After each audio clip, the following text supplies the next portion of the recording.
Paano kung ang tahimik pero halimaw na gilas player na si Dwight Ramos ay biglang naging cute at pabebe na TikToker? Matapos ang World Cup ay agad ding lumipad papuntang Japan si Ramos para mag-training sa kanyang team doon.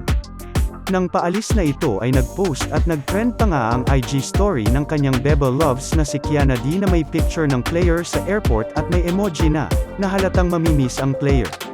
Kaya't nagulantang din ang mundo nang makita nila ang mga TikTok ng magjowa kasama ang kapatid ni Dwight na si Emma.